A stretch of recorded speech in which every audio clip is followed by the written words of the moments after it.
So welcome to another episode of Natalie's Sofa, and today I wanted to cover three areas, which would be telephoto lens weight. We're talking about typically 100 to 400 lenses. I want to go over white balance, which is a question that came up on a forum, and what is white balance pertaining to video and photographs, and just a very, very brief guide to it, not going to go into depth of that. And we'll start with the woes, and I'll link the video at the end or under the description of my first motovlog. So as you probably saw from one of the previous episodes, I've got a DJI Osmo Action. It's a very old action camera, and I thought I'll pair it with my Purple Panda microphone, which is a cheap £25 microphone. It's all done the job for me fine. But when you wear it with a crash helmet, voila, and you close the visor, it amplifies the sound.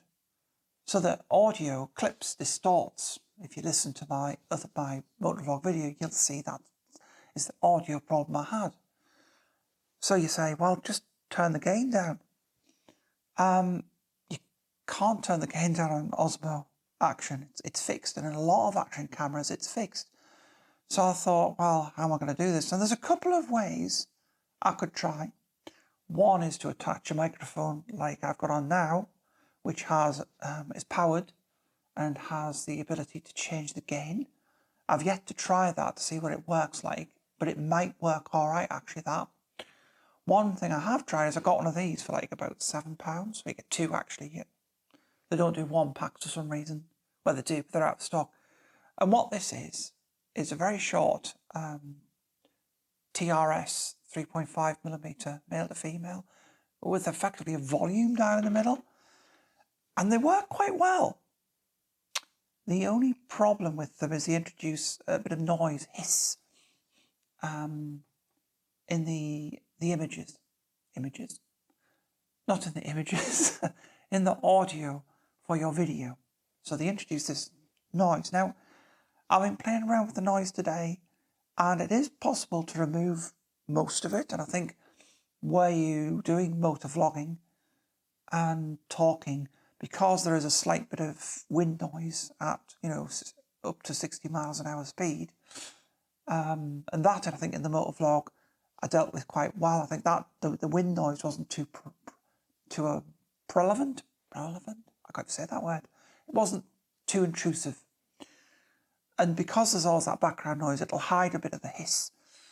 And after a lot of playing around in DaVinci Resolve Studio, I was able to hide the hiss. So I am going to try this out on the next motovlog that I do, and we'll see how it performs and how you can record audio in very difficult conditions, because it is tricky, actually, a lot trickier. I thought it just put a microphone. I didn't realise just how difficult this was going to be. So have a watch of the first motovlog. Let me know what you think. Obviously, apologies now for the audio.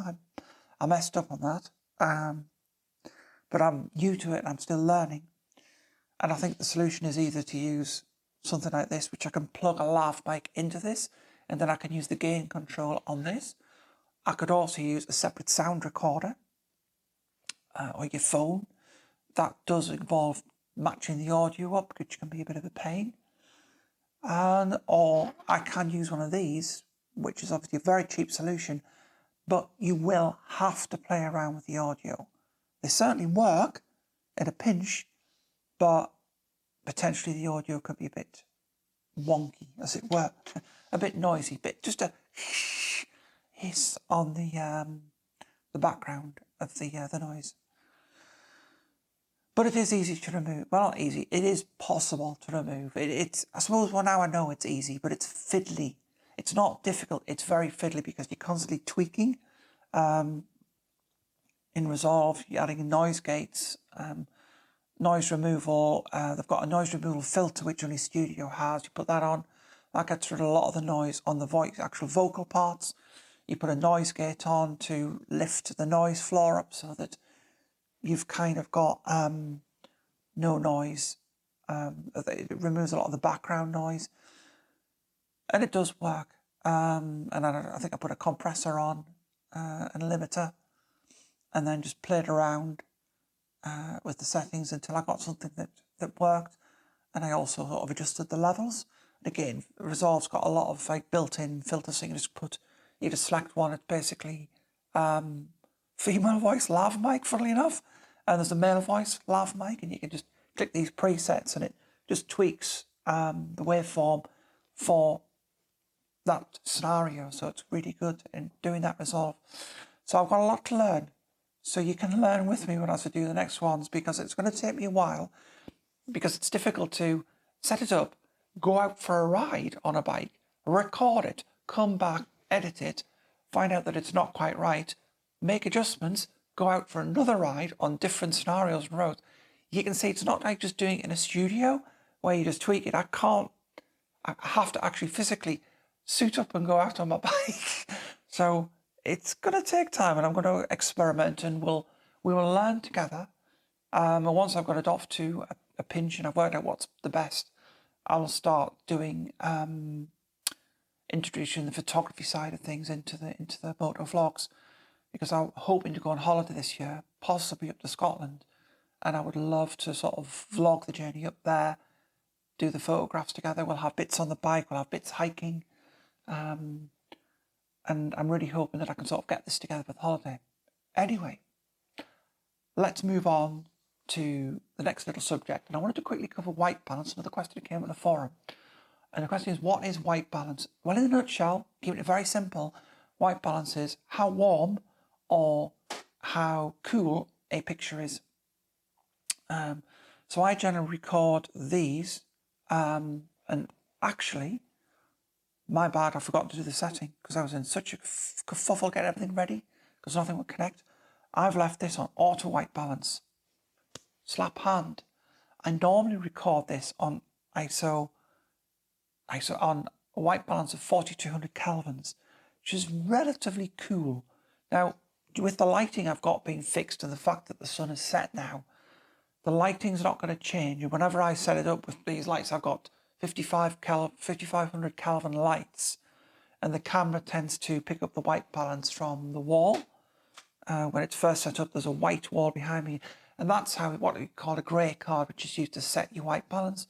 So I should have set mine as a fixed one of 4200. That's normally what I record in. It's not totally cold, but in this scenario of studio lights, it gives us a subtly warm hint to the colours. So white balance lets you adjust that. But, and here's the big thing, I have accidentally, not on purpose, but accidentally not set my white balance. Now, I can tweak it in post, but if it changes, say a bit of me, at the moment it's locked onto my face, the camera, so it's very unlikely to change the white balance. But if it does, A, you'll notice, and B, it's very hard for me to know when it's changed. Now, if I record it in ProRes RAW rather than ProRes LT, sort of ProRes Lite, which I'm recording in, I would be able to change the white balance in post. But again, because I don't know because it's not baked into the image in RAW files, and that applies to RAW photography files. It's not baked in. You just get the raw data. So the white balance changing is not a problem for ProRes RAW, and the white balance changing is not a problem for RAW photographs. But if you shoot JPEG, it is a problem because it can have a big impact on what a film stimulation looks like. So when you half press your shutter down, you're usually locking in the white balance, and often you can lock the white balance. If you are not happy with what the camera's doing, you can look at the surroundings and go, it's diffuse, overcast day but it's bright. Let's set a white balance of daylight. And your camera will have pictorial options. I think daylight's around about 5500 is daylight, I think. I might be wrong. But you'll see little symbols of the different types of white balance. It might be a bit warmer, that. But daylight's quite quite a lot of blue in the light. So as white balance gets colder, it gets more blue. As it gets warmer, it gets more yellow. So we tend to think of sunsets as quite warm white balances, and they're going up, 6,000, 7,000, 8,000 Kelvin. And the colder colours are dropping down to 4,000, 3,000 Kelvin, are very cool colours. And like tungsten lights and the lights you get in your kitchen or your garage are fluorescent, they're very cool lights. So that's essentially what white balance is. You have to be mindful of setting it if you're doing JPEGs or recording non-raw video like I am. And like I say, I've made a mistake here of forgetting to set my white balance because I couldn't get my phone connected. I was getting very frustrated setting everything up. And I forgot to set my white balance. It's easy to do, but do remember, don't make the mistake I have of not setting it. However, because I'm in a studio and the lighting isn't going to change and the camera's locked onto my face, the white balance is, like I say, unlikely to change. So that's what white balance is. And it's important if you're shooting JPEGs and standard video, because although you can edit it in post, it's baked into the image. So like I say, not so much of a problem on a JPEG because you can tweak it, but on a video file, if it's changing, yeah, you're going to notice those fluctuations. And I'll just have to live with it and roll with it if it does, because I'm not going to re-record this. So it's my bad. So I deliberately didn't set my white balance so you could see it illustrated. But anyway, to quickly illustrate it though anyway, right, to sort of wrap this sort of segment up, if I warm things up with the white balance, the image will get warmer. So I'm going to warm the image up in post-processing. And then if we cool the image down, it'll go bluer. And you'll see that I've cooled the image down. And then I'll bring it back to standard. And that's white balance. Now the final thing is a little bit more in depth. Something I've always looked at because I hike a lot is the weight of lenses. But more the weight of lenses for wildlife and bird photography. Now, your typical lens for wildlife and bird photography, as I reach over here, here's a camera I prepared earlier. This is full frame with a 100 to 400 lens on, Sigma. It's actually one of the lightest lenses you can get. And I'm going to bring a chart up on the screen shortly, which has got some details on it. We've compared a load of lenses. And what I decided I would do, because a lot of people will tell you that Micro Four Thirds lenses are lighter because the camera setups are lighter, and they are a little bit, but typically a XS20 is about the same weight as not Olympus now, a OM Systems OM5. An XT5 is about the same weight as an OM1, maybe the OM1's a bit lighter.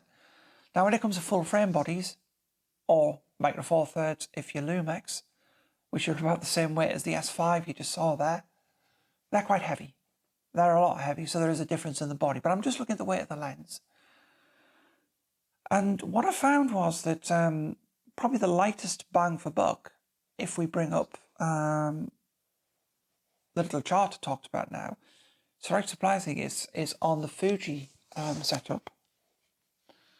We've got the XF70 to 300 with a teleconverter, and I've kind of divided the focal length by the weight to give a very crude value. The lower the number, the better the ratio of weight to reach. And technically, the 70 to 300 on Fuji body paired with an XS20, say, is probably one of the lightest setups that gives you 420 millimeters of reach. So the next lens is indeed Micro Four Thirds, and it's the Panasonic lens that comes up second. Then after that, we get the 70 to 300 again on the Fuji, but without teleconverter. And again, the Olympus 100 to 400 f5 to 6.3 comes next. But the surprise is that the lens that I showed you just earlier, the Sigma 100 to 400, is available on Fuji, but even though it's a full frame lens, it's very light at about 1100 kilograms, 1100 grams, which is 1.1 kilograms. If it was 1,100 kilograms, it would be very heavy. And it does take a teleconverter, but they haven't made one for the X mount. They've only made it for the L mount on the Lumex. Technically, Lumex do a mount conversion service, which is about £100, something small like that, where they'll convert something from L mount to X mount. I don't know if that includes the teleconverter, but in theory, it could be done. But that's why I've kind of put it's in theory, that one. So, but it does mean that with a teleconverter, you could have an insanely light full frame system to carry around that's surprisingly up there with the Micro Four Thirds. And of course, after that comes the Fujifilm with the XF100 to 400. Not that much heavier, but still, with the teleconverter, you're comparing the same reach, just a little bit more reach than you would get on a Micro Four Thirds. But you're about 400 grams heavier. It's quite a lot. But in the whole scheme of things, it's half a kilogram in your backpack. And of course, right down at the bottom is full frame. But remember, you're trading off other things as well, because full frame generally has better image quality and better low light performance. So everything's a trade-off. But before you run out and buy Micro Four Thirds, and I'm well aware you could put a teleconverter on the Micro Four Thirds and make them even better value, and it probably would put them at the top with for minimal extra reach. I don't know which lenses they are compatible with, but I would imagine that there are some that take teleconverters. Probably the best compromise is a APS-C camera with a 1.5 times crop, a balance between weight and sensor performance. If weight is your primary concern, then yeah, Micro Four Thirds is a little bit lighter. But full frame isn't as bad as you think if you look at the Lumex systems, because that Sigma, it's a very light lens, considering that it's lighter than the Fuji XF100 to 400. And in fact, when you compare the lenses themselves and don't put in the crop factor, they're all about the same weight, with the Fuji being a bit heavier. But the Micro Four Thirds are no lighter. The only reason I've given them a better weighting is because they have that reach. But there's not a significant difference. You can see, make your mind up from the chart. You know, what do you shoot with, guys? You know, do you do bird photography, wildlife photography? How would you prioritise it? Put it in the comments below. I'd really be keen to know what you think of this little chart, and if this is a good way to break it down. Because I thought of, well, you know, why don't we do it this way? So there you go. It gives you something to think about of what you want to do with regards to what lenses you take and what compromises you make. But if you ultimately want to weight save and you don't mind sacrificing that low light performance, yeah, Micro Four Thirds is the lightest, but not by much. Although it does tend to be more compact. So because it's covering a smaller imaging circle, the camera bodies and the camera lenses, although they're quite heavy still, they're really small and will fit into a smaller bag. You know, full frame's quite big, although, to be fair, that Sigma lens you saw before, bring it up again, that's the Sigma lens there. Oh, that's heavy, that. And that's the Fuji lens, and you can see they're similar in size. The Fuji's a little bit bigger. Just a little bit bigger. But it's a cropped lens. But it's also red badge glass, which is heavier because it's more premium glass. Whereas the Lumex lens is a contemporary lens and they are lighter because the glass isn't of good quality. Having said that, that Sigma lens punches well above its weight. £600 you'd pick one up for, whereas the Fuji one used, you'd probably pay about £900 for it. So you get a lot for your money with that. So don't rule out full frame. It's not as heavy as you think. And I think the Lumex system will surprise you for how light it is. One of the lightest systems you can get. So even though Sony do like the bodies, the body difference is like 100 or 200 grams. Sony's lenses tend to be quite heavy, although again, you get the Sigma. So the lightest, probably, I would say the lightest camera you could probably get for hiking will be the A7C from Sony with a Sigma 100 to 400. That would be light because the Sony camera is about the same weight as the Fuji. I think they're about 500-600 grams. They're very light for a full frame camera. So anyway, food for thought. And we've come to the end of this episode. And I changed the white balance sneakily because I stopped recording. Could you guess when? You'll probably guess. But yeah, be careful with white balance. Anyway, I will see you all later, folks. Thanks for watching. And remember to subscribe if you like the video. Click the bell for notifications for when the next episode's out. And I'll see you all shortly. Bye.